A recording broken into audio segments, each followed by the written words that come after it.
እርቦኛል ከዚህ በኋላ አልበላም ይባላል አይባልም። ቆሽሽ ያለው ከዚህ በኋላ አልታጠብም ይባላል አይባልም። ስለዚህ ከዚህ በኋላ ያሉትን ቀናቶች እንዴት መኖር እንዳለብን ማስተካከል ያለብንን እንማማራለን። እግዚአብሔር መምህራችን የሚያስተምሩበትን አንደበት እኛም የምንሰማበትን ስነ ልቦና ያድለን። ወደ መምህራችን። በስመ አብ ወወልድ ወመንፈስ ቅዱስ አሐዱ አምላክ አሜን። ክቡር አባታችን የጋሞና አካባቢ ዞኖች ሀገረ ስብከት ዋና ስራ አስኪያጅ ክቡር ሊቀ ኅሩያን ግርማ፣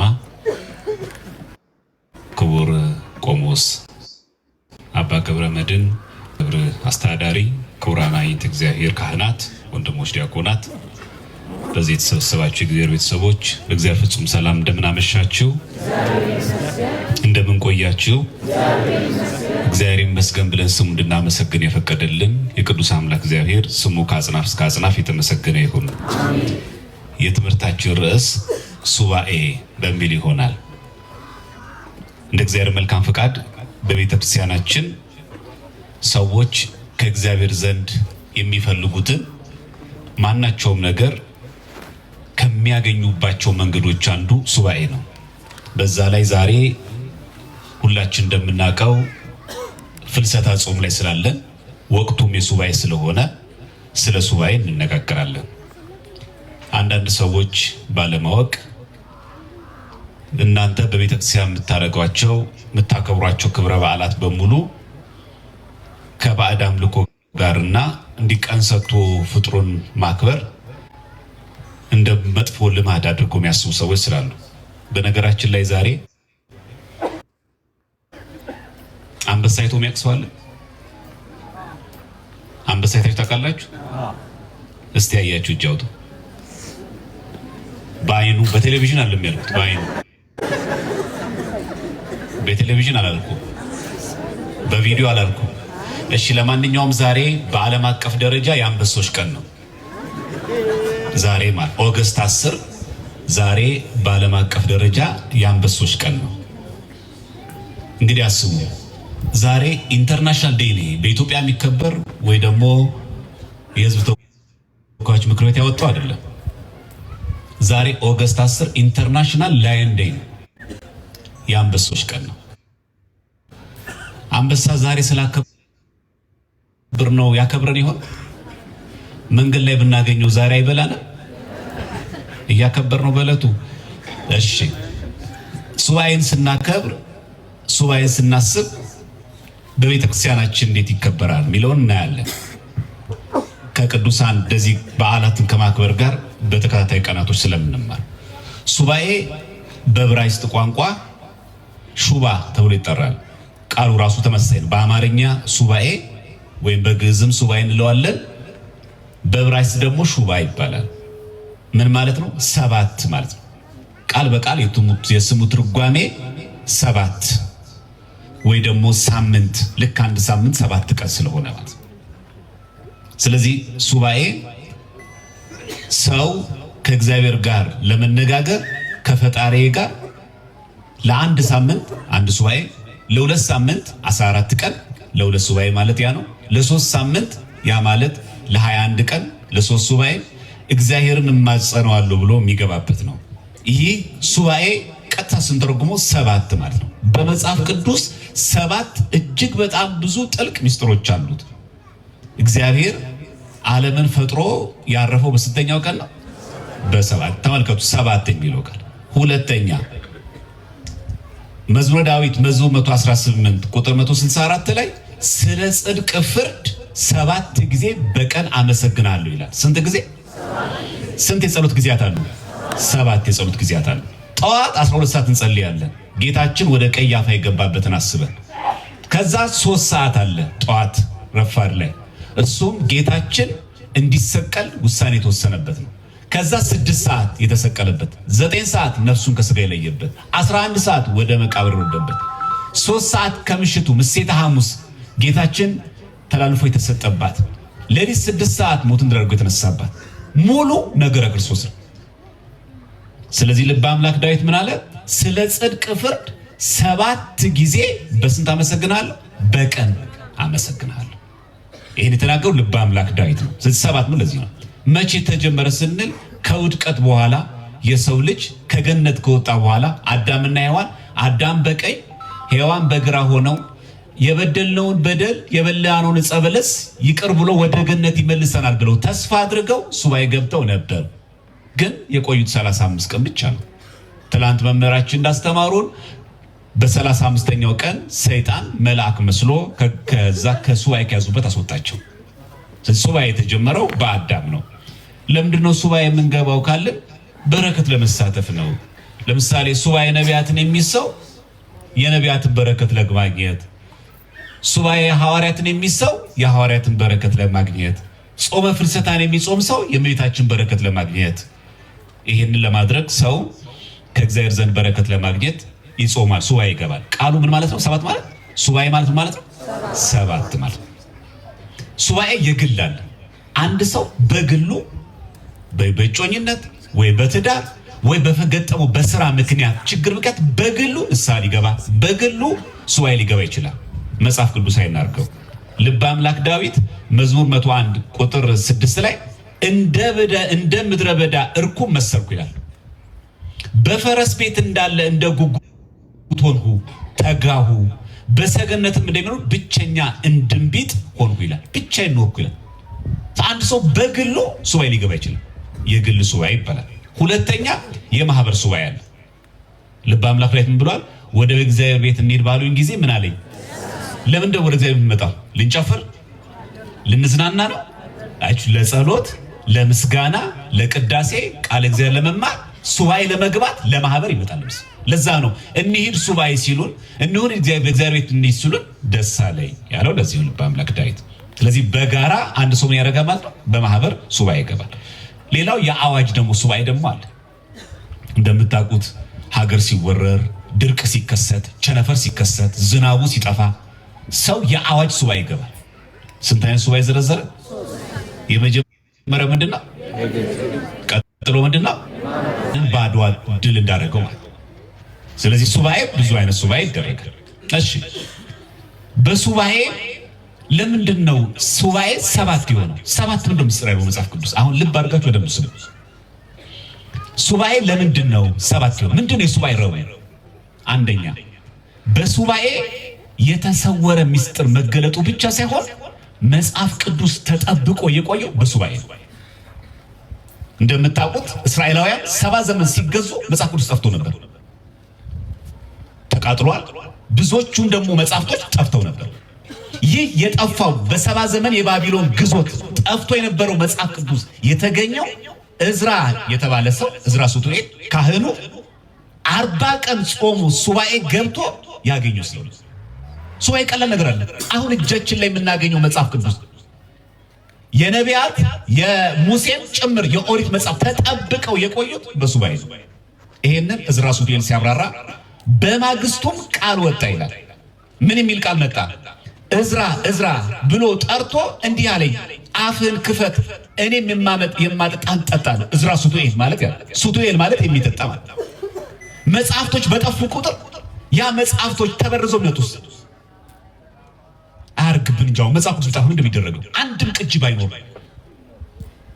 የነቢያት መጽሐፍቶች ጠፍተው ጋር አንዱ የባርነት አደጋ ይታችኋል። ቤተክርስቲያንም ጭምር አብሮ የሚያጠፋው ቅዱሳት መጽሐፍቶች ጭምር አብሮ የሚያጠፋው ቅዱሳት መጽሐፍት የሙሴ የነቢያት መጽሐፍቶች እልም ድርግም ብለው በጠፉ ጊዜ እዝራ ወደ እግዚአብሔር 40 ቀንና 40 ሌሊት ጾመ ጸለየ። ምን ሆነ? በእነዚያም በ40 ቀኖች አለ 24 መጽሐፍቶች ተጻፉ። የእግዚአብሔር ስም የተመሰገነ ይሁን። 40 ቀን ሱባኤ ገብቶ 40 ቀን ጸልዮ 40 ቀን ገተማጽኖ የጠፋው እንኳን መጽሐፍ ቅዱስ አሁን እጃችን ላይ የሚገኘው የነቢያት የብሉይ መጽሐፍቶች የተገኙት በሱባኤ ነው። ቀላል ነገር ነው ሱባኤ። የሆነ ያመመው ሰው ብቻ ለመፈወስ አይደለም። ልጅ ያጣ ሰው ለመውለድ ብቻ የሚመጣበት አይደለም። ጨጓራ ሲያመን ስራ ስለተመሰቃቀለብን ዓለም ፊቷን ስላዞረችብን ብቻ አይደለም። ጉዳዩ በጣም የከበደ ነው። እግዚአብሔርን ተማጽኖ እነዚህ 24 መጽሐፍቶች ተገልጸውለት ተጻፉ ይላል። ይሄን የምታገኙት እዝራ ሱቱኤል ምዕራፍ 13 ቁጥር 44 ነው። ምናልባት አንዳንዶቹ ከኛ ቤተ ውጭ ያሉ ሰዎች ይሄ እኮ ዝራሱ ሱቱኤል ነው የቀደምት አባቶች የማያውቁት ነው እንዳይሉ ሄራኔስ የተባለው ወይ ደግሞ ሄሬኔዎስ በመንጠራው ቤተክርስቲያናችን አባት መድፍነ መናፍቃን በተባለው መጽሐፉ ላይ መጽሐፍ 3 ላይ ቡክ 3 ላይ ምዕራፍ 21 ላይ ይህንን ዘግቦ ልናገኛለን። ዝራሱ ሱቱኤል የጠፉትን መጽሐፍቶች እግዚአብሔር አምላክ በሱባኤ በጸሎት ገልጾለት እንደጻፈው ማለት ሱባኤና ጥቅም አለ። መጽሐፍ ቅዱስ ማለት የቤተክርስቲያናችን የመጽሐፍቶች ሁሉ ስር ነው። አስራው መጽሐፍ ይባላል። የመጽሐፍ ሁሉ ስር የተገኘው በምንድን ነው? የጠፋው የተገኘበት ለዕዝራ ሱባኤ ተገልጾ በምን? በሱባኤ። ቀላል ነገር ላይ መስራች ሱባኤ ማለት እንዲሁ ተገኝተን 14 ቀን አስቆጥረን 2 ሱባኤ ተገኝተን በቃ ደህና ሁኑ ምንባልበት ብቻ አይደለም። ታላቅ በረከት ታላቅ ምስጢር የሚገለጥበት ነው። በነገራችን ላይ ሄራኔስ ብቻ ሳይሆን ቅዱስ ዮሐንስ አፈወርቅም የሐዋርያ ቅዱስ ጳውሎስ መልእክትን ወደ ሮሜ ሰዎች ሲተረጉም ሆሚሊ 8 ላይ ልክ ለዕዝራ ሱቱኤል እግዚአብሔር አምላክ እነዛ የጠፉትን መጽሐፍቶች እግዚአብሔር አምላክ ጠብቆ ለዕዝራ ሱቱኤል ገልጾ እንዳሳየው በሱባኤ ገልጾ። ስለዚህ የቀደምት አባቶቻችንም ትምህርት ነው። የጠፋ ምስጢር ይገለጣል። አባ ጊዮርጊስ ዘጋስጫ እኮ መጽሐፍ አርጋኖን ተሰውሮበት የጻፈው ያለ እመቤታችን ፈቃድ ሲያደርገው እመቤታችን ተገልጣ ጾሞ ጸልዮን የተገለጠለት። ሐዋርያት እንኳን የእመቤታችን የቅድስት ድንግል ማርያም ስጋዋን ፈልጎ በምን የተገለጸላቸው? በሱባኤ ነው። የተሰወረ ምስጢር ብቻ አይገለጥም። ድንግል ማርያም የምትገኘው በሱባኤ ነው። አያችሁ፣ የጠፋብን ሰላም የሚገኘው በሱባኤ ነው። የጠፋው መጽሐፍ ቅዱስም የተገኘው በሱባኤ ነው። እግዚአብሔር ከሱባኤ አይለየን ሁላችንም። ሁለተኛ ለምንድን ነው 7 የሆነ ሱባኤ? በደንብ ስሙ። የማያቋርጥ ተጋድሎና ንስሐ እንጂ የአንድ ሰሞን አይደለም። ለምን ሱባኤ ተባለ? መጽሐፍ ቅዱስ አይናርገው። ጻድቅ 7 ጊዜ ይወድቃል። አይ ስሙ በደንብ። ስንት ጊዜ የሚለው? 7 ጊዜ ምን ይላል? 7 ጊዜ ምን ይሆናል? ለምንድን ነው 7 ያለው መጽሐፍ ቅዱስ? እውነት ጻድቅ ማለት 7 ማለት 1 2 3 4 5 6 7 አይደለም። የፍጹምነት ምልክት ነው ሱባኤ ማለት። በወደቀ ቁጥር እየተነሳችሁ ይሄ ሁለት ጥያቄ መልሳል። አምና እኮ ሱባኤ ገብቼ ነበር፣ ግን ችግሩ እንዳለ ነው። ሰዎች የላችሁ የዛሬ ዓመትም ገብቼ ነበር ካቻ ምናም ኧረ ይሄ ቤተክርስቲያን ከተቆረቆረ ጀምሮ እዚህ ምን ያለው ተሰብዛል። መጽሐፍ ቅዱስ ብሎ ይመልሳል። ጻድቅ ስንት ጊዜ ይወድቃል? ስንት ጊዜ ይነሳል? ምን ማለት? በወደቀ ቁጥር መነሳት ማለት። 7 በዕብራውያን ቋንቋ የፍጹምነት ምልክት ስለሆነ በወደቀ ቁጥር እንድንነሳ ሱባኤ 7 ይሆናል። ይኸው ሱባኤ ገብቻለሁ እኮ መልስ አላገኘሁም አትበሉ። በወደቀ ቁጥር ተነስ። ይሄ ብቻ አይደለም። ክርስቲያኖች ብዙ የከበደ ነገር የለም። ለመተው የከበዱ ብዙ ክፉ ልማዶች የሉ። ከነ ብዙ ችግሮቻችን ዛሬ ደጁ አልመጣን። ለምንድን ነው 7 ያለው? ጻድቅ 7 ጊዜ ነው የሚወድቀው፣ በወደቀ ቁጥር ይነሳል። ከበደኝ እኮ ይህንን የዝሙት ፊልም ማየት፣ ከበደኝ እኮ ይህን ኃጢአት መተው፣ ከበደኝ እኮ ይህን ዘፈን መተው፣ ከበደኝ እኮ ይህን ዝሙት መተው። ምንድን ሰዎች ስንት ጊዜ ነው የሚወደቀው? ስንት ጊዜ መነሳት? ያ ማለት በወደቀ ቁጥር መነሳት ነው። እየደጋገምኩ ደቅ፣ እየደጋገምኩ ንስሐ ግባ፣ እየደጋገምኩ ደቂ፣ እንዲህ ደጋገምሽ ደግሞ ተነሺ። ጻድቅ ስንት ጊዜ ነው የሚወድቀው? ስንት ጊዜ ይነሳል? እንደዛ ማለት። ስለዚህ ሱባኤ 7 የሆነበት መሰረታዊ ምክንያት የማያቋርጥ ተጋድሎ ነው። አምና እኮ ጠይቄያት ነበር ድንግል ማርያም፣ ቤቷ እኮ ተማጽኜ ነበረ፣ በብርድ እኮ የተሰበሰብኩ እኮ ደጇ ወድቄ እኮ ለምኛት ነበረ። ጻድቅ ስንት ጊዜ ነው የሚወድቀው? ስንት ጊዜ ይነሳል? የማያቋርጠው 7 እንጂ ጻድቃን 7 ነው አይቆይ ብቻ ነው የሚወድቁት። 8ኛ ላይ አይወድቁም ማለት አይደለም ክርስቲያኖች። ስለዚህ ሱባኤ መጀመሪያው ጥቅም መሰረታዊ ጥቅም የማያቋርጥ ተጋድሎ ነው የሚያሳየው እንጂ ይሄው 2 ሱባኤ እዚህ ቆያለሁ 14 ቀን ከዛ ወደ ዓለም ሄዳለሁ በቃ ችግር የተቀረፈ ማለት አይደለም። ሁለተኛ በደንብ እያያዛችሁ ነው። ሁለተኛ የመጀመሪያው ምንድን ያለው በመጽሐፍ ቅዱስ ሚስጥር መገለጥ ብቻ ሳይሆን በሱባኤ የሚገኘው የጠፋው መጽሐፍ ቅዱስ በምን ተገለጠ? በምን ተገለጸ? ሐዋርያት የእመቤታችንን ስጋ ሲፈልጉ በምን ያገኙት? በሱባኤ። ጸሎት ትልቅ ጥቅም አለ። ድንግል ማርያም የምትገኘው በሱባኤ ነው። ጭፈራ ቤት አይደለም፣ በዳንስ አይደለም፣ በዓለም አይደለም። የምትገኘው በሱባኤ ነው። የምንማረው ከሐዋርያት ትምህርት ነው። ቤተክርስቲያናችን ሐዋርያዊት ናት። ሁለተኛው ደግሞ አሁን የተቀስነው ቅድም የማያቋርጥ ተጋድሎን የሚያሳይ ነው። ሶስተኛ ሱባኤ 7 አጋንንትን ያስወጣል። ያለበት ሰው የሌለበት ሰውስ ያርቃል። አይጨርሶ እስከሌለብኝ ቀርቦኛል ካለ ደግሞ ያርቅለታል። የሌለው ሰው ደግሞ ይጠብቀዋል። መጽሐፍ ቅዱስ እንደዚህ ይላል። ከሳምንቱ በመጀመሪያው ቀን ማልዶ በተነሳ ጊዜ አስቀድሞ 7 አጋንንት ለወጣላት ለመግደላዊት ማርያም ታየ። ስንት አጋንንት ይወጣላት? በደንብ ስሙ። ስንት ነው? ለምንድነው 7 ያሉት ታውቃላችሁ? አንደኛ ሚስጥር ይገለጣል እንዳትረሱ። አሁን እጃችን ላይ ያገኘነው እንኳን መጽሐፍ ቅዱስ ለዕዝራ ሱቱኤል የተገለጠለት በምንድን ነው? በሱባኤ ነው። ሁለተኛ ሱባኤ ማለት 7 የሆነበት ምክንያት የማያቋርጥ ተጋድሎ ነው። ይሄው በ14ኛው ሱባኤ መልስ ካልተገኘ የዛሬ ዓመት አንመጣም እንዳትሉሽ። የማያቋርጥ ነው። ጸሎት ነው፣ ጾሙ ነው፣ አይቋርጥም። ዝም ብሎ ነው የሚጸልየው፣ ዝም ብሎ ነው የሚሰገደው። እግዚአብሔርን እየተማጸኑት በቆየት ነው። መቼ እግዚአብሔር በወደደ ጊዜ ይመጣል እንጂ በዚህ ሱባኤ ካልተመለሰ ክሬን መጥሳለሁ፣ ቤተክርስቲያን አልገኝም፣ ሱባኤ አልታደም አይባልም። ሶስተኛ ደግሞ አሁን ተቀስነው 7 የሆነበት ምክንያት 7 አጋንንትን ያወጣል። ምንድናቸው እነዛ? መጽሐፍ ቅዱስ ምንድን የሚለው? አስቀድሞ 7 አጋንንት ይወጣላት ነው የሚለው። ያዟቸው። ምንድነው የመግደላዊት ማርያም 7 አጋንንት? በነገራችን ላይ መግደላዊት ማርያም መልከ መልካም ተወዳጅ እህት ነበረቻት። ምታምር ሴት ማለት እህቷ ናት። አሁን የለችም ምድር ላይ ይዟችሁ እና በጣም እጅግ መልከ መልካም ተወዳጅ እህት ነበረቻትና በአንድ በኩል ወላድ ናት እህቷ ማለት ነው። በዛ ደግሞ ሲወዳታል ቆንጂዬ ስለሆነች ማን የቀናችባት? እቺ እህቷ መግደላዊት ማርያም። ይሄ ታገኛላችሁ የኛ መተርጉማን አንድምታ ላይ ያለ። በጣም ሰው እንዴት በገዛ እህቱ ይቀናል? በእርግጥ አሁን ለምዶብናል። እናቱን እንደዚህ ያደረጋት፣ አባቱን እንደዚህ ገደለ። ይሄ ዜና አልሰማችሁ? አሁን እቺ መልከ መልካም ደም ግባቷ ያማረ እህት አለቻት። በእህቷ ተቀናችሁ። እህቷ በጣም ትወደዳለች በሰው ዘንድ። በዛ ላይ ደግሞ እህቷ ወላድ ናት፣ መሃን አይደለችም። የራሷ እህት መግደላዊት ማርያም ቀናችባት።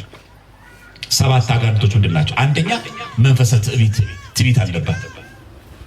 እግዚአብሔር ከትዕቢት ኃይል ይጠብቀን ሁላችን። 7 አጋንንት አንደኛው ትዕቢት ነው። ሁለተኛው ጽርፈት፣ ስድብ፣ መሳደብ ማለት ተሳዳቢ ሰው የለ ከአፉ መልካም ሰው የማይወጣ ሰው። ይሄ ሁሉ ነበረባት መግደላዊት ማርያም 2 በሉ። ይሄም ራሱ አጋንንት ነው። ብዙ ሰው የሚያውቀው አጋንንት ማለት የሚያስጨው አድርጎ ያስባል። እሱ ብቻ አይደለም፣ ስንት ምቀኛ ሰው አለ እዚህ ውስጥ። ከኛ ተሽለው ሲያገለግሉ አይናችን እንደሚቀና ስንት ሰዎች አሉ። ከኛ ተሽለው ሲመጸውቱ ስናይ በጣም ምንቀና ስንት ሰዎች አሉ። ከኛ የተሻለ ሰው ሲደመጥ ማንወድ ሰዎች ስንቶች ሰዎች አሉ። በጣም ውስጣችን የሚከነከን። አሁን ለመግደላዊት ማርያም ብቻ እንዳናዞረው እኛ ጋርም አለ መንፈሰ ትዕቢት አንደኛ። ሁለተኛ ምንድነው? ጽርፈት፣ ተሳዳቢ። ሶስተኛ ቅናት፣ በጣም ቅናተኛ ሰው።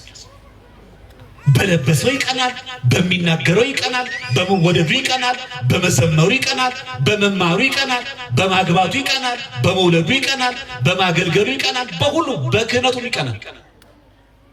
እግዚአብሔር ከቅናት ይጠብቀን። መንፈሰ ቅናት ነበረባት። ስንት ቆጠረ? አንደኛው ምንድነው? ሁለተኛ፣ ሶስተኛ፣ አራተኛ ትውዝፍት። ትውዝፍት ማለት የመንዝር ጌጥ፣ ወንዶችን ለማሰናከል በጣም ትጓጓ ነበር። እንደዚህ ልብስ አለብሰ ወደ ሴቶች አትዙሩ ወንዶች። አሁን እኮ ብሷል። ከሴቱ ይልቅ ሽቶ ማጋን ያለው ዝም ብትሉ ማን ነው የሚቆነጃቸው? ሴቶቹ እናንተ በአንድ ፈገግ አሉ። አንተ ብሶት ነበረባችሁ ማለት ነው። ስለዚህ ስንት ቆጠረ? ምንድነው እሱ? መንፈሰ ትውዝፍት። እናንተ ምላችሁ ያዙት የምንዝር ጌጥ። ሆን ብሎ ተቃራኒ ጾታ ለሚማርክ መንገድ ራስን አስቦ መውጣት ማለት በልብስ፣ በሽቶ፣ በቅባት፣ በየትኛውም መንገድ ራስን አስሮ ሰዎችን ለማለት መምጣት። አረቢያንስ እንኳን ሱባኤ ስንገባ እንኳን ከዚህ እንጠበቅባካችሁ። አረባካችሁ መልክ ልናሳያለን የምንመጣው እዚህ መልክ አትስሩ ባጭው ባራዳ ቋንቋ። ይሄ ቦታው የማ ቤት ነው? ማንን መፍራት አለብን? ክርስቲያኖች በደንብ አድርጋችሁ መስማት አለባችሁ። በጣም ብዙዎቻችን ትልቁ ችግራችን ይሄ ቤተክርስቲያን ስንመጣ እግዚአብሔር ፈልገን ምንመጣ ማንመስል ሰዎች አሉ። አካሄዳችን አይገልጽም፣ አነጋገራችን አይገልጽም። የዛው የዓለም ነገር ተከትሎ ይመጣል። ይሄ ምን ይባላል? መንፈሰ ትውዝፍት፣ የምንዝር ጌጥ።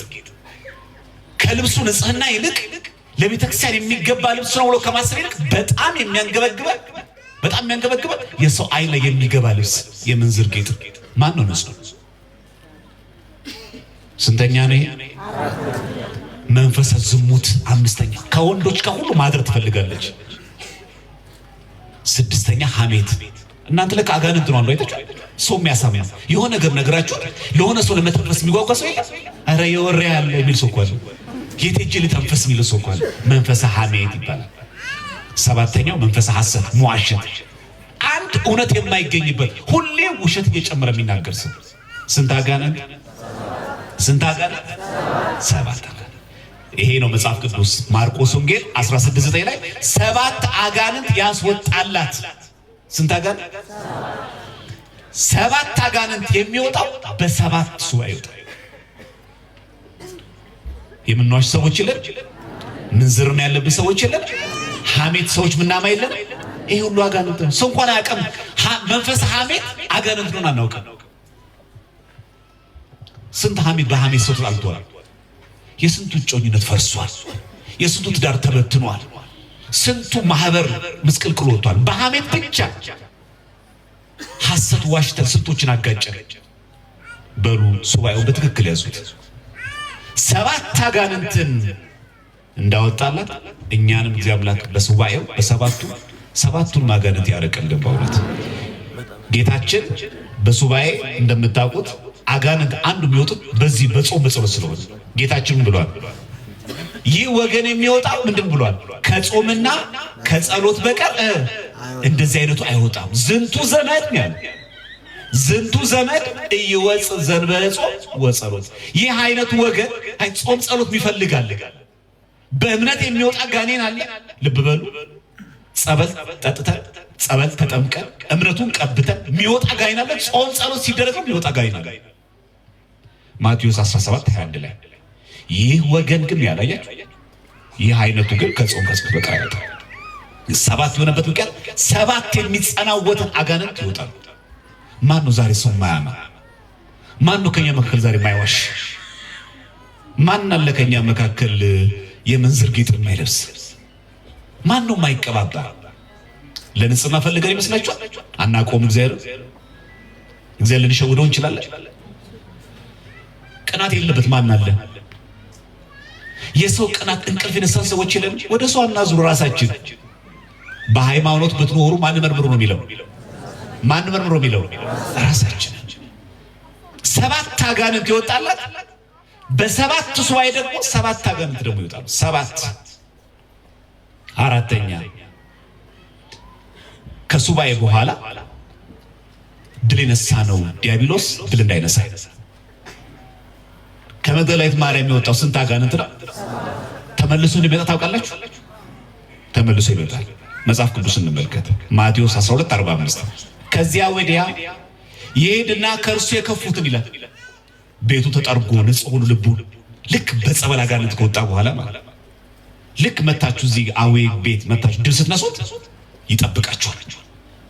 በጸበል አሸነፈች፣ በእምነት ድል ነሳይ። ልክ የምትሰንፍበት ውዳሴ ማርያም ያቆምሽበት፣ መስገድ ያቆምክበት፣ ንስሐ ገብተህ ሥጋ ወደሙ መቀበል ያቆምክበት የተዘናጋ ጊዜ ይመጣል። ከዛ ከሱ የከፉ 7 አጋንንት ያመጣል። አይታችሁ ምን እንደሚበቃል። ከመግደላዊት ማርያም ስንት ነው የወጣው? ሲመለስ ስንት ነው ይመጣል? ምን የሆኑትን? የከፉትን። እግዚአብሔር ከዚህ ይጠብቀን በእውነቱ። ስለዚህ እንዳንዘናጋ። ሰው በጸበል ከተፈወሰ በኋላ በእምነት ከዳነ በኋላ በተለያየ መንገድ ከጨጓራም ከተለያየ ችግሮች ከተፈወስን በኋላ ከተዘናጋን በዓለም ጭልጥ ብለን ከጠፋን ብዙዎቻችን የምንዘናጋው ነው ችግሩ። አሁን ከዚህ እንወጣ 4 ቀን ሲሞላ በስመ አብ ጨረሰ። ከዚህ በኋላ እንዝፈን ማለት ነው። ከዚህ በኋላ ልንጨፍር፣ ከዚህ በኋላ ወደ ለመረው ዝሙት ልንመለስ ነው። ለዚህ ነው ጌታችን ያስጠነቀቀን ከእርሱ የከፉትን ስንት አጋንንት ያመጣል እንዴ? 7 አጋንንት። እግዚአብሔር ከአጋንንት ፈተና ይጠብቀን በእውነቱ። ስለዚህ ድህረ ሱባኤ ምን አለ ማለት ነው? ከሱ የከፉትን 7 እንዳያመጣ።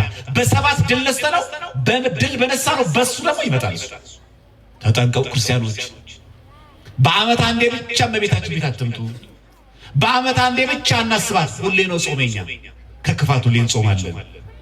አፋችን ሁሌ ከክፉ ነገር ይጾማል። እጃችን ሁሌ ክፉ ከማድረግ ይጾማል። አስተሳሰባችን ሁሉ ጊዜ ክፉ ከማሰብ ይጾማል። መቼ? ሁሌ። ሱባኤ ማለት እንደዛ ነው። የተወሰነ ጊዜ ገብተን ከዛው ልቅ ነው እንድንሆን አይደለም። ከሱ የከፉ 7 እንዳያመጣብን እግዚአብሔር ይጠብቀን ሁላችንን።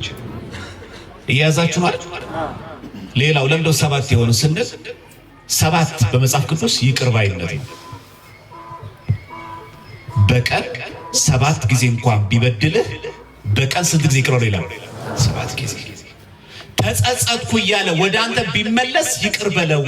ማቴዎስ ሉቃስ ወንጌል 17:4 ላይ ስንት ጊዜ ቢበድልህ አንተ ስንት ጊዜ በል ይቅር በለው። በሉ ሱባኤ የመጣችሁ ሰዎች የተጣላንን ሰውን በሙሉ ይቅር እንበል። የሰማችሁ ነው? ስንት ጊዜ ቢበድልህ ስንት ጊዜ ይቅር እንበለው። 7 ነክም ሚስጥር ማለት ሱባኤ ማለት ራሱ ዊክ ማለት ነው። በነገራችን ላይ ኬጂቪ ስትመለከቱ ኦሪት ዘፍጥረት ላይ ያለውን ትንቢተ ዳንኤል ላይ ያለው ሱባኤ የሚለው ቃል ዊክ ነው የሚለው። ዊክ ማለት ሳምንት ማለት አንድ 7 ቀን ማለት ስሙ ራሱ ትርጓሜ ማለት ነው። ጌታችን ራሱን አለ ወንድም 7 ጊዜ ቢበድልና ተጸጸትኩኝ ይቅር በለኝ ብሎ 7 ጊዜ ይቅርታ ቢጠይቅ አንተ ስንት ጊዜ ይቅር ትባለ? አድርግለታለህ 7 ጊዜ። 7 ቀን ሱባኤ ከገባን 2 ስናደርገው ደግሞ 14 ቀን ሱባኤ 3 ስናደርገው 21 ቀን ስንገባ ከዚህ የሚወጣ ሰው ይቅርታ ማድረግ ማለት። እስቲ እዚህ ውስጥ እግዚአብሔር ይቅር ቢለው የማይፈልግ ሰው አለ? በሉ እናንተ ይቅር በሉ። 7 ነው ሱባኤ። የሰማችሁ እቺ በመጽሐፍ ቅዱስ ጌታ እንዴት እንደገለጸ በቀን 7 በቀን እኮ ነው የሚለው። በሳምንት አይደለም፣ በቀን አንዴ አይደለም የሚለው። በቀን 7 ጊዜ እንኳን ቢበድል አንተ በቀን 7 ጊዜ ይቅር በለው። 7 ሱባኤ ቀላል ነገር እንዳይመስላችሁ። ሁለተኛ እዚሁ ላይ 7 ሲል ሱባኤ ይቅር ባይነትን ብቻ ሳይሆን ክርስቲያኖች ከባድ ያበሳለትን ጭምር 7 አንድ አባት ለተልእኮ ገዳም ይወጣል። እንግዲህ አባቶች እንደምታውቁት መነኮሳት ከገዳም ይወጣሉ ለተልእኮ። ከገዳም ተልከው ለአንድ ጉዳይ ወደ ከተማ ይወጣሉ እና አንዱ ወጣና በወጣበት ከሴት ጋር ወደቀ። ከዛ ምን አለ? ረክሻለሁ፣ ድጋሚ ወደ ገዳሙ አልመለስም፣ ይቅርብኝ ብሎ እምቢ አለ። አንደኛው ጓደኛው በአቶ ያለው ገዳም ያለው ሲጠብቅ አይመጣም። ምን ያርግ? አሁን እንደዚህ የሚያርግ ሰው የጠፋ ባልንጀራችሁ ትፈልጉታላችሁ? ከመጣችሁበት አካባቢ የጠፋ የሰንበት ተማሪ የለም? ከመጣችሁበት አካባቢ የጠፋ የቤተ ክህነት ሰው የለም? ካስቀደሰ የቆየ ከዘመረ የቆየ ቤተክርስቲያን አብራችሁ ካስቀደሳችሁ በጣም የቆየ ሰው የለም? ይሄ ባህታዊ ምን አደረገ? ባልንጀራው ቢጠብቅ አይመጣም። ለካ ያኛው ያመጣው ምንድን ነው? እንዲረክሽ ከሴት ጋር ወድቄ አልመለስም። ሲያገኘው ከወደ ከተማ ወጥቶ ፈልጎ ወንድሙ ሲያገኝ ከፊቱ ተረዳ ምን እንደገጠመው። ከዛ እባክህን እኔ ወደ ገዳም መመለስ አቃተኛል። ራሱ እኮ ነው ያኛው ሰው። ለምን አለው? እኔ እንጃ እባክህ አንተ ልንገርህ፣ እኔ እኮ ልትፈልገኝ የወጣ መስሎኝ ነው። ኧረ አይደለም፣ አንተ ልፈልግ አይደለም፣ እኔ እንኳን ተጨንቄ አንተን ፈልጌ ነው የወጣሁት ከገዳም አለ። ምን አጣ ሲለው ከሴት ጋር ወደቅኩኛል። ከዛ ያኛው ደሳው እኔም እኮ ድቄ ነው ከብዱኛል ተመለስኩታል። ከዛ ምን አለው ሲያጽናናው፣ ግድ የለም ወደ ገዳም እንመለስና ከአበኔታችን ቃልማ ተቀበል ሱባኤ እንግባ። ሁለቱም ይሩና የገዳም አበኔት እግር ሲወድቅ በድለናል፣ በዝሙት በሴት ወድቀናል። እንደዚህ የሚል ሰው አለ። አሁን እውነት አንዳንድ ጊዜ ሙሴ ጸሊምን ተውት እንደው ሲከብዳል እንደ ስምዖን ጫማ ሰፊ የሚወሰድ ስምዖን ጫማ ሰፊ እኮ ሴት መታ አይኔ ያምራል ስትል ምንድን ነው ያለው? ቴንኪው ነው ያለው።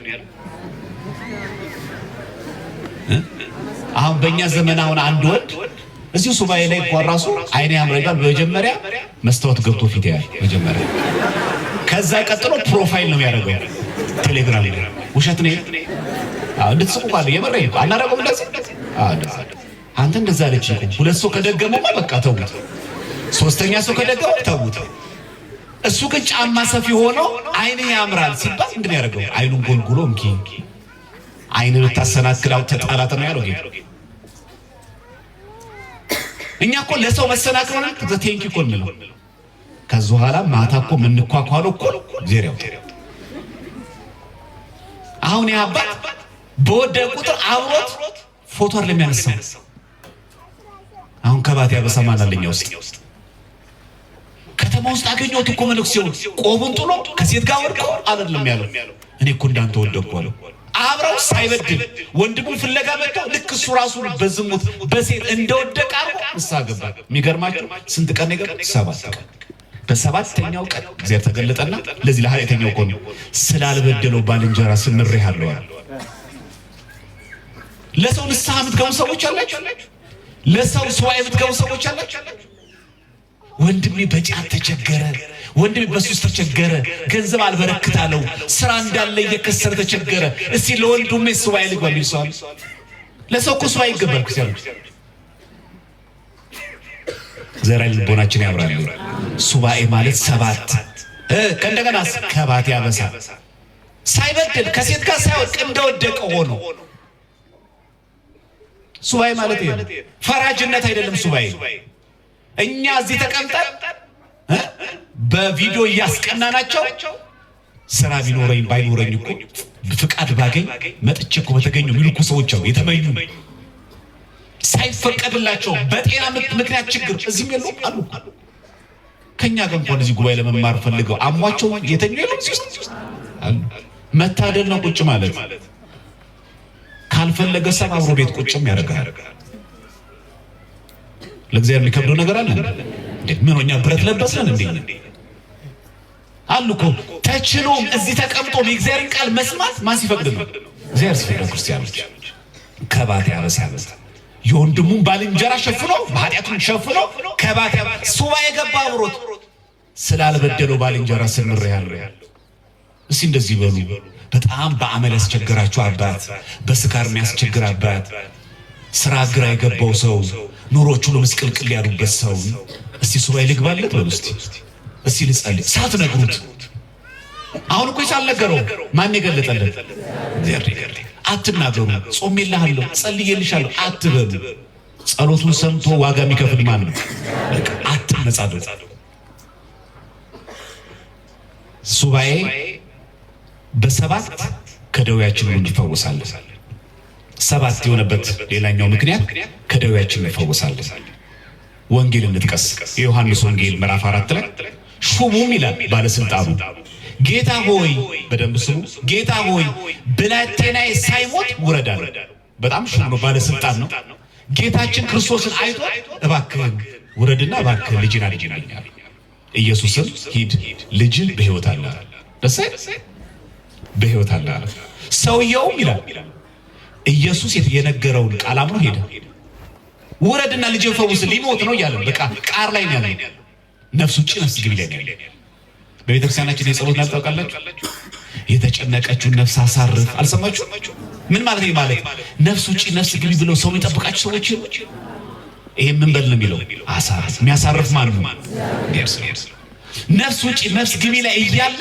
እባክን ውረድና አድነልኝ እባክን ሳይሞት ጌታችን ምን አለው በሕይወት አለ አምኖ ሄደ በደንብ ሱም አሁን 7 ምትለውን ቃል ይፈልግናል እርሱም ሲወድ ሹሙ ባሮቹ ተገናኙት ይሄ ባለስልጣን ነው ባሮቹ በአገልጋዮቹ አገኙት ብላቴና በሕይወት አለ ብለው ነገሩት አይገርም ልክ ጌታችን እንደተናገረ ልጁ ተፈወሰ ከቃሉ ሲወጣ አሁን በደንብ ስሙ እርሱም ይላል ሹም ኮን ባለስልጣን በጎ የሆነበትን ሰዓት ጠየቃቸው መቼም ተፈወሰው አላቸው እነርሱም ትላንት በ7 ሰዓት ንዳዱ ለቀቀው በስንት ሰዓት ላይ 7 አባቱም ይላል ኢየሱስ ልጅ በሕይወት አለ ባለው በዚያ ሰዓት እንደሆነ አወቀ ስንት ሰዓት 7 ስንት ትኩሳት የለብንም ዛሬ? ኑሮ ትኩሳት አልሆነ በሰባት ይለቃል። መድኃኒዓለም ከዚህ በሽታ ይፈውሰን በእውነታ። ለዚህ ነው ሰባት የምትለውን ቃል በደንብ ያት መጽሐፍ ቅዱስ ላይ ጠየቀ። ጌታችን የተናገረባት ትላንትና 7 ሰዓት ልክ በዛች 7 ሰዓት ቃሉ በወጣች ቅጽበት ልጁን በዛው ሰዓት ተፈወሰ። 7 ሱባኤ ሰባተኛው በሱባኤ 7 የኃጢአት ቅጽር ይፈርሳል። 7 ሐዋርያ ቅዱስ ጳውሎስ ይህን ሲጠቅስ ዕብራውያን 11:30 ላይ የኢያሪኮ ቅጥር 7 ቀን ከዞሩበት በኋላ በእምነት ወደቀ ይላል። በምን ወደቀ? ስንት ጊዜ ከዞሩ በኋላ? 7። ይሄን ይላል መጽሐፍ ቅዱስ ኢያሱ 6:14 ላይ 6 ቀን ዞሩ። አንዳንዴ 7ኛው ቀን 7 ጊዜ ዞሩ። 7 ጊዜ ሲዞሩ በእልልታ የኢያሪኮ ግንብ ፈረሰ። ትዝ ይላችኋል በቅዳሴ ጊዜ ዲያቆኑ የጳውሎስ መልእክትን ሲያነብ ካህኑ እንደሚለው የሰማ ሰው ካለ እግዚአብሔር አምላክን አለ ቢል በከመ አንሃልከ ቅድመ ጥቅማ ለኢያሪኮ ምን ማለት ነው? በአማርኛ አምላካችን እግዚአብሔር በባሪያ በነዌ ልጅ በኢያሱ እጅ ቀድሞ የኢያሪኮን ቅጽር እንዳፈረስክ እንዲሁ የኔን ጥቅመ ኃጢአት የኃጢአት አጥር የኃጢአት ግንቡን የሕዝቡንም ሁሉ ኃጢአት በእኔ በባሪያ ቀን አጥፋ ይላል። ለዛ ነው የሚያጠረው ታውቃላችሁ። ውደት የሚያደርገው ለዛ እየዞረ ሰራይ ካህኑ እየመራ እሱ የሐዋርያ ሥራ እያነበበ ሁለተኛው ዲያቆን መስቀል ይዞ ከፊት ለፊት እየሄደ ካህኑ እያጠነ 7ቱን የኃጢአት አፍርስላቸው ከሕዝቡ 7 ስንት የኃጢአት ግንብ አለ ዛሬ እምቢየው አለ አልፈርስም ያለ ስንት አለ ክርስቲያኖች። ያ የፈረሰው በምንድን ነው? በሃይማኖት በእልልታ የኢያሪኮ ግንብ ፈረሰ። ስለዚህ 7 ኢያሱ 7 ጊዜ ዞሮ የኢያሪኮን ቅጽር እንዳፈረሰው ቄሱ የሕዝቡን ኃጢአት የሚያስተሰርይ ነውና ስልጣን አለውና 7 ጊዜ ይዞራል። የኃጢአትን ግንብ አፍርስለት የሕዝቡንም የኔን የሚል ታድለ 7 ጊዜ እኮ ነው። 7 ስንት የኃጢአት ቅጽር አለ ዛሬ ክርስቲያኖች። ሌላኛው በ7 ከኃጢአት ለምጽ እንነጻለን። 7 ይሁን። ለዚህ ነው መጽሐፍ ቅዱስ ላይ እንደዚህ ይላል። ሁለተኛ ነገሥት 5:10 ላይ ኤልሳ ሂድ በዮርዳኖስ ወንዝ 7 ጊዜ ታጠብ ሥጋህም ይፈወሳል። ስንት ጊዜ? ምን በል ብቅ ጥልቅ። ጸበል የተጠመቃችሁ የሰማችሁ ነው? የተጠመቃችሁ ነው? ጠበል 7 ጊዜ የሚጠቅሙ ለዚህ ነው። በነገራችን ላይ ንዕማንን ያለው የተናገረው የእግዚአብሔር ሰው ኤልሳ ነው። ዝም ብለህ ገብተህ ውጣ ነው የሚያልክ። 7 ጊዜ ብቅ ጥልቅ በል። ምን አለ ግን ንዕማን? ሶሪያ ላይ ሀባናና ፋርፋ የሚባሉ ንጹህ የሶሪያ ወንዞች አሉ። ለውሃማ የዮርዳኖስን እዚህ የእስራኤልን ከሚሄድ የሶሪያን ወንዞች የሚያማምሩ አሉ። እዛ አልገባም ማለት ምን አሉት ግን አገልጋዮች? ምን አለ? ከባድ ነገር ጠየቀ። 7 ጊዜ ብቅ ጥልቅ በል ነው ያለ። ምን ከበደህ አለ። ያ የጦር አዛዡ ንዕማን 7 ጊዜ በዮርዳኖስ ወንዝ ብቅ ጥልቅ አለ። ከለምጽ ነጻ ይላል። 7 ስንት ጊዜ ነው? ሱባኤ ማለት ነው 7። አችሁ ዛሬ የዘረኝነት ለምጽ የለም። ሀገራችን ኮራት የጭካኔ ለምጽ የለም ዛሬ ደም ተራ ነገር አለ ኢትዮጵያ ውስጥ። አሁን እኮ የሚያስጨንቀን የብዛቱ ነው። የሰው ሞት ብዛት ነው የሚያስጨንቀን። ሞትማ እኮ ለምበር ነው፣ ብርቅ እኮ አይደለም። ስንት ለምጽ አለ። ራስን ማጥፋት አሁን እኮ ተራ ነገር አለ። በየሚዲያው በየቲክቶክ እንደምታዩት አንድ ሰው ራሴን ላጠፋ ነው ሲል እንዴ ያንተን ጭካኔ እኔ በሰጠኝ ምን ሰው አለ ኮመንት ላይ ዘገየህ እኮ ምን ሰው አለ ኮመንት ላይ እኮ ገብቶ እኮ ነው ቶሎ በል እንጂ ታነቅና ሙት እኮ። ከዚህ በለጠ ለምጽ አለ ክርስቲያኖች። ስንት የሃይስኩል ተማሪዎች ስንት የፕሪፓራቶሪ ተማሪዎች ሳይፈልጉ ራሳቸውን ከፎቅ መርዘው የሞቱ ታንቀኑት ሰዎች የሉ። ይሄ ለምጽ ታዲያ በሱባኤ ያወጣ 7 ለምጽ ሲባል የሥጋ ደዌ ብቻ ማለት አይደለም። ብዙ ለምጽ አለ። ዛሬ ብዙ የተጠናወተ ለምጾች አሉ። እንደ ሀገር አለብን፣ እንደ ግል አለብን፣ እንደ ቤተሰብ አለብን። እግዚአብሔር በቸርነቱ ከዚህ ለምጽ ይፈውሳል። በሐዲስ ኪዳን ይህ የዮርዳኖስ ወንዝ የተባለው ተራ ውሃ አይደለም። ጌታችን በዮሐንስ ወንጌል 9:7 ላይ እውሩን የተወለደውን ሰው ምንድን ነው ያለው? ሂድና በሰሊሆም መጠመቂያ ታጠብ። በምን መጠመቂያ? በውሃ ታጥበና ነው ያለው ወይስ በሰሊሆም ነው ያለው? አቹ በውሃ ታጥበና ቢል አይ ውሃ ነው ይባል ነበር። ጌታችን ግን ስም ጠርቶ ስፔሲፊካሊ ምን ተብላ? ሰሊሆም ታጥበና አለ። ምን ሆነ? ትርጓሜ የተላከ ነው ማለት ነው። ሰሊሆም ማለት የተላከ ማለት። ስለዚህ ሄዶ ታጠበ። ምን ሆኖ መጣ? እያየ መጣ። እግዚአብሔር ስሙ የተመሰገነ ይሁን። ዛሬ ሰሊሆም ያለን ሰዎች እኛ ነን። በሉ በንጽህና እንጠመቅ። ከተንኮርቀን ብዙ ለምጾች እንዲፈወሱ ብዙዎቻችን ጠበል የምንፈልገው የስጋ ደዌ ሰውነቱ ሽፍ ካለበት ድንገት ጨጓራ ካለባችሁ የሚቆስል ነገር ካለ እዛ ብቻ ነው ላይ ተሳስቻለሁ። እሱናል ብዙ ጊዜ ጉዳያችን ውጫዊ ነው፣ ግን አይደለም። ክርስቲያን ውሳጣዊ ማለት እባክህን ዘረኝነቱ እንዲለቀኝ ፍቀድልኝ በሉት እስቲ። እንዴ ዛሬ እኮ እኛ ቅድም ዲያቆን ኢዩኤል እንዳለው ከዘረኝነቱ ታልፍ ዛሬ ወደ ጎጥ ከዛም ወደ ቀበሌ አጣርቶ ልጅቷ የማይፈልጋት ሲሆን እኮ ዛሬ እኮ ጨኝነት እኮ ይፈርሳል። ከዚህ በልጠ ለምጻለ እንደ ክርስቲያኖች በሉ 7 ጊዜ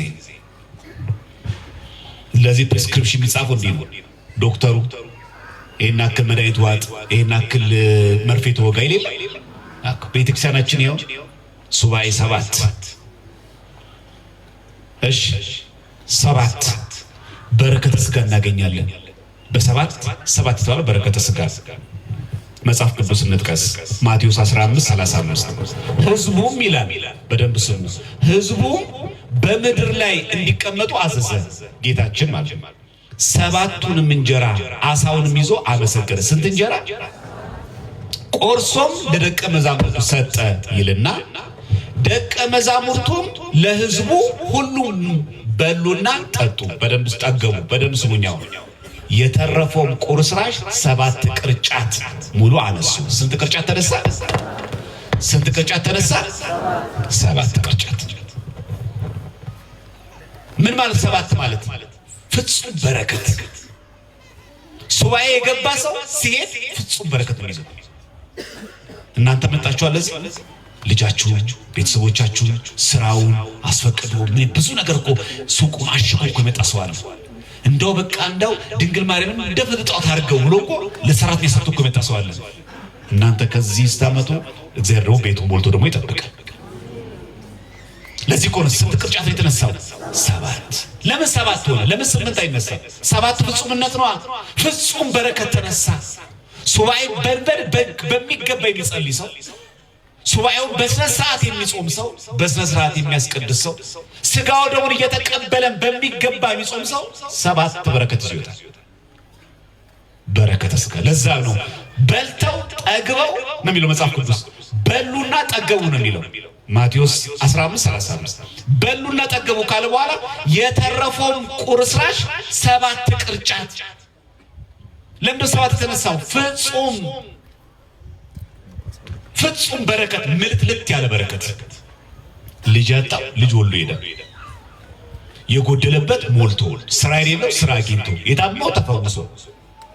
እግዚአብሔር የበረከት ሱባኤ ያድርግልን። በእውነት ሱባኤ ማለት የታቸው ጥቅሙ 7 ምትለው አቃይታችሁ ትርጉሙ 7 ቅርጫት ተነሳ ማለት ያ እሱ ባለበት በልተው ጠግበው እኮ ነው። ትርፋለሁ።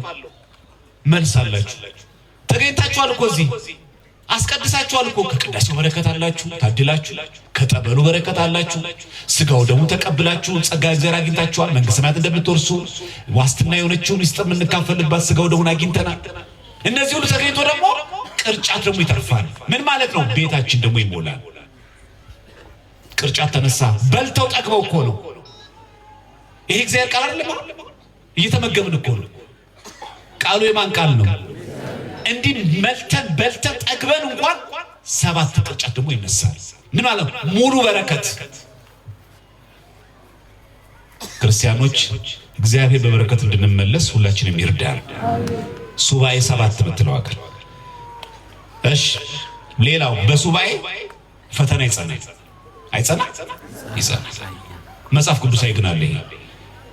በሱባኤ ፈተና ቢጸና መቋቋም ቢከብደን እንኳን ሊቀ መላእክት ቅዱስ ሚካኤል አለ። እንዲህ ይላል መጽሐፍ ቅዱስ። ገብርኤል ነው የሚናገር ይሄን። የፋርስ መንግስት እስቲ ሁላችሁ በሉት የፋርስ መንግስት በሉ።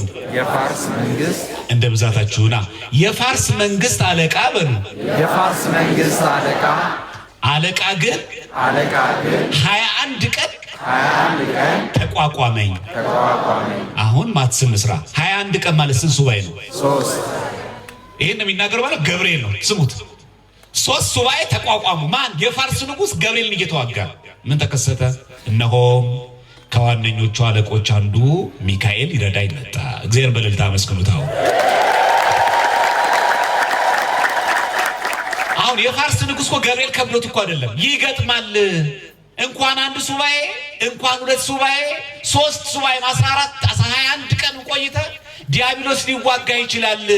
ተቋቋመኝ ቃል ገብርኤል ተዋጋኝ ከኔ ጋር ሳያቋርጥ። የፋርስ ንጉስ የተባለው ተዋጋኝ እኔ ገብርኤልን። ከዋነኞቹ አለቆች አንዱ ሚካኤል ግን ምን ሊያደርገኝ መጣ? ስለዚህ ፈተና አለ ነው። አይ ገብርኤል እኮ የገጠመውን ነገር ይሄ እኮ የተናገረው እኮ ዳንኤል አይደለም። የፋርስ ንጉስ 21 ቀን ነው የሚለው መጽሐፍ ቅዱስ። ትንቢተ ዳንኤል ምዕራፍ 10 ቁጥር 13 ላይ አለ። የፋርስ ንጉስ 21 ቀን ተቋቋመኝ፣ ተዋጋኝ። ገብርኤልን በእግዚአብሔር ፊት የሚቆመው ገብርኤልን አንቺንም ይገጥምሻል። መናፍቃን ጋር አትሂዱ፣ ሌላ ቦታ አትሂዱ። ክርስቲያኖች ፈውስ ፈልጋችሁ ከበደኝ እኮ ብዙ ጊዜ ነው የቆየሁት ከሱ የበለጠ በሉ። አዎ ይገጥማል። ይኸው ተቋቋመው እኮ ገብርኤል ተዋጋኝ አለ እኮ ገብርኤል። ግን ማን ሊረዳው መጣ? ይገጥማል ማለት ነው። እንደዚህ ፈተና ይገጥማል ማለት ነው። ሰይጣን ሱባኤ ስትገቡ ዝም ብሎ የሚመለከት አይደለም። በብዙ ፈተና ይፈትናችኋል። እንዳታስቀድሱ፣ ሱባኤ እንድታቋርጡ፣ በበሽታ በተለያየ እንቅፋት፣ በእንቅልፍ ደግሞ እኮ የሚገርም እኮ በሞቃ አልጋችን የሚያወስድን እንቅልፍ ልጨርሰው። እሺ ከተግባባን ይበቃል። በስንት ነገር ንፈት ተመልከቱት። ሊቋቋመኝ መጣ። ተቋቋመኝ አለ። ስንት ቀን የተቋቋመው? 21 ቀን። ምን ማለት ነው ተቋቋመኝ ማለት? ከኔ ጋር አብሮ ተዋጋ። ዲያብሎስ እንደዚህ ወገ። ክርስቲያኖች ለእናንተ የመጀመሪያ ሰዎች አይደላችሁ። አንዳንድ ሰዎች እንደዛ አለን። በተለይ ወጣቶች እኔ ግብረ አውናን ከበደኝ መተው፣ ዘፈን መተው ከበደኝ፣ በቃ ካገኘው ሴት ጋር ነው የምተኛው፣ በጣም እያስጨነቀኝ ነው፣ ምን ላድርግ? እንዴ መጻጉን እኮ ያዳነው 38 ዓመት የቆየው 38 ዓመት እኮ እድሜው አይደለም፣ በሽታ ላይ ቆየበት። ማን ነው 38 ዓመትኛ ላይ ታገለ? ማን የተጋደለኛ ጋር አጠገብ ላይ ሆኖ የመጠመቂያ ወንዝ አጠገብ 38 ዓመት እኮ ስሙ ራሱ መጻጉ ማለት እኮ በሽተኛ ማለት ስሙ ራሱ በሽተኛ። ማን ነው በሽተኛ የሚባል? አይከብድም? የስሙ ትርጉም ራሱ መጻጉ። በቤተክርስቲያናችን በአብይ ጾም 4ኛው ሳምንት ምን ይባላል? መጻጉ በሽተኛ ማለት ነው። 38 ዓመት ቤተክርስቲያን አጠገቡ ላይ ሆኖ አዎ አለ እንደዚህ እያስቀደሽ ሁሌ እንደዚህ የሚላችሁ ሰው እኮ አለ። እንዳንቺ እኮ የሚመጣ ሰው የለም፣ እንዳንተ እኮ የሚያስቀድስ ሰው የለም። ያልሄድክበት ጸበል አለ እንዴ? ያልተፈወስክበት ቦታ አለ እንዴ? ምን ያልሄድክበት ጸበል አለ? ያልሄድሽበት ገዳም አለ? ሁሉም ቦታ እንደሄድሽ ነው፣ ግን ፈውስ የለም። እንደዚህ ይላል። መጻጉን አስቡት። በ38ኛው ዓመት ግን አምላካችን መጣ። ምን ላደርግልህ ትወዳለህ አለው። አምላኬ ሆይ መልአኩ መጥቶ ውሃውን ባናጋው ጊዜ ቀድሞ የገባ ሰው ይፈወሰ፣ እኔ ግን ዘመድ የለኝም አለው። የተሸከመችን አልጋ ተሸክማት ሂድ፣ አልጋህን ተሸክመ ወደ ቤት ሂድ። አየህ፣ ልክ ጌታችን ሲመጣ የተሸከሙት ትሸከመችዋል። ያ ማለት እኮ የፈውሱን ጽናት ነው የሚያሳየው። እንኳን ቀጥሎ መሄድማ ተራ ነገር ነው ማለት እኮ ነው። ያ መንቀሳቀስ የማይችለው ሰው ቀን ብሎ ቀና ብሎ መሄዱ አረ ምንም እሱ ብርቅ አይደለም። እንዳው አልጋውን ይሸከማታል። ከዛ ምን ያደርጋል? እግዚአብሔር ሲመጣ ሲሸከሙ የነበሩት ሰዎች ትሸከማቸዋለህ። ይሄን ኃይል የሚሰጠው ማን ነው? ተቋቋመ። 38 ዓመት እኮ ይሄ በጣም ከባድ ነው ክርስቲያኖች። ግን 38 ዓመት ግን ጠብቁት። ያልኩበት ገዳም የለም፣ ያልተሳለምኩት የለም። ብዙ አባት ጋር አናግሬያለሁ፣ ብዙ ጊዜ ንስሐ ገብቻለሁ። የሌለ ጠበል ቤቴ የለም። እምነት ሁሉ እቀባለሁ፣ እምነት ሁሉ እኮ ጠጣለሁ። የቀረኝ ነገር የለም፣ ግን ምንም ነገር የለም አትበሉ። ከበደኝ እኮ ሱባኤ ገብቼበታለሁ፣ ንስሐ ገብቼበታለሁ። እተወው እንላት ተመልሶ ይጥለኛል። የዲያብሎስ ውጊያዎች የሚል መጽሐፍ አላቸው አቡነ ሽኖዳ። ዘዲያብሎሊክ ዋር የተባለ መጽሐፍ አላቸው፣ ወደ አማርኛ ተርጉሟል። ሁላችሁ ብታነቡት መልካም።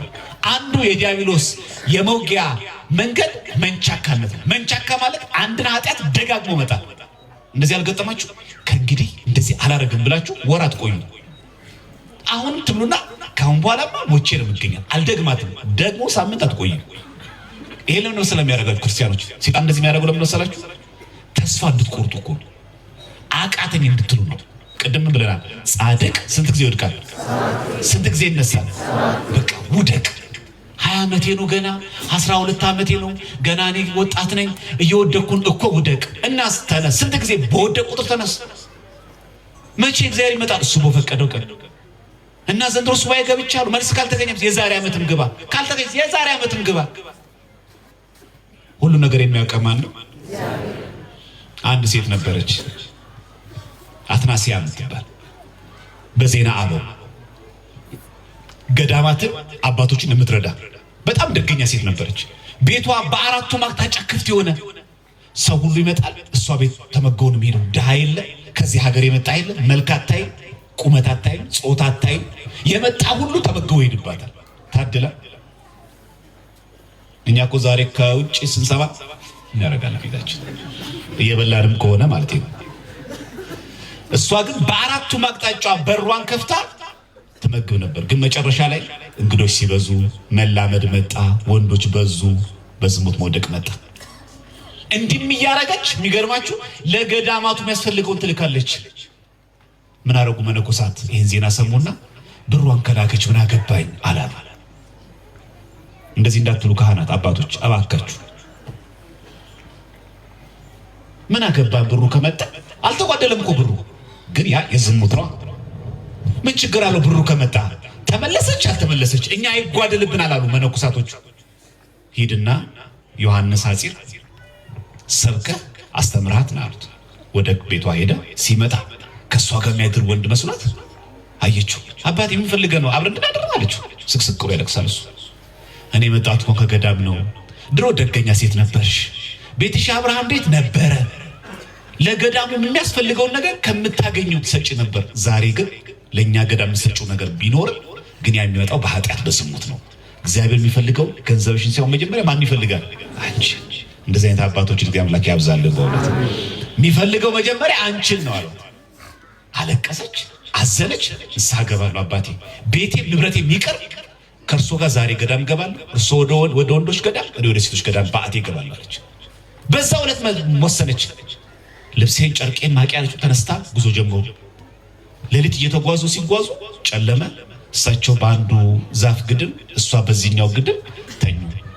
በተኛችበት ገና መንገድ እየሄዱ ገዳሙ ሳይደርሱ እዛው ዛፍ ስር ሞተች።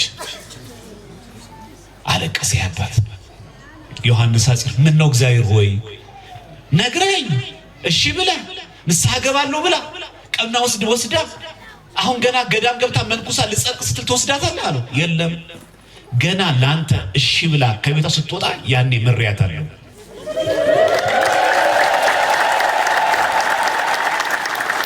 አንቺ እግዚአብሔር መቼ ነው የሚመራ? ገና ስንወስን እኮ በቃ አልጨረሰችም እኮ ቀንኗን። ገዳም ገና እኮ አልደረሰችም። መንገድ ላይ ነው የሞተችው። መልአከ ሞት እኮ ነው የወሰዳት። ምን ነው እግዚአብሔር ቸኩል ካለው አልቸኮለም። እግዚአብሔር ገና በቃኝ ብለን ስንወጣ ከዛ ቁርጥ ሊናችን አይቶ እግዚአብሔር ከዛ ነገር ይነቅለናል። እግዚአብሔርን በምህረቱ አሁን ካለንበት ብዙ ኃጢአት ከተያዝንበት በቸርነቱ ቁርጥ ሊናችን አይቶ ከዛ ነገር ይገላግለን። በሆነ አሜን። የሚገርማችሁ ገብርኤል ይሄን ከተናገረ በኋላ ተቋቋመኝ 21 ቀን ካለ በኋላ ከዋነኞቹ መልአክ ሚካኤል ረዳኝ መጣ አለ። ይሄ ብቻ አላቆመም ገብርኤል። እዛው ትንቢተ ዳንኤል ምዕራፍ 10 ቁጥር 21 ላይ ነገር ግን በእውነት ጽሑፍ የተጻፈውን እነግርሃለሁ፣ በዚህ ነገር ከአለቃችሁ ከሚካኤል በቀር የሚያጸናኝ ማንም የለም። ማን ነው የሚያጸናው? ቅዱስ ሚካኤል። ማንም የለም። በነገራችን ላይ ነገም ነገረ ማርያም ስንቀጥል እመቤታችን ቅድስት ድንግል ማርያም አይሁድ ሊገድሏት ሲሉ በመላእክት ዝማሬ ወደ ሰማይ ስትወሰድ ወደ ገነት አጸደ ገነት ስትወሰድ ቅዱስ ሚካኤል ነው። ሚካኤል አለ። ስለዚህ ሱባኤ ገብታችሁ ባበዛችሁ ቁጥር ዲያብሎስ ሲዋጋችሁ ገብርኤልን አስቡት። እሺ ልክ ገብርኤል 21 ቀን የፋርስ ንጉሥ ተቋቋመኝ። ነገር ግን ከዋነኞቹ አለቆች ሚካኤል ምን ሊያደርገኝ መጣ? እኛም በሕይወታችን ሁሉ ልክ እንደዚህ ፈተና ሲገጥመኝ ከዋነኞቹ አንዱ ሚካኤል ረዳይ ይመጣብን። ሁላችንም ከነማህተባችን ለክብር ሞት ያብቃን። ወስብሐት ለእግዚአብሔር።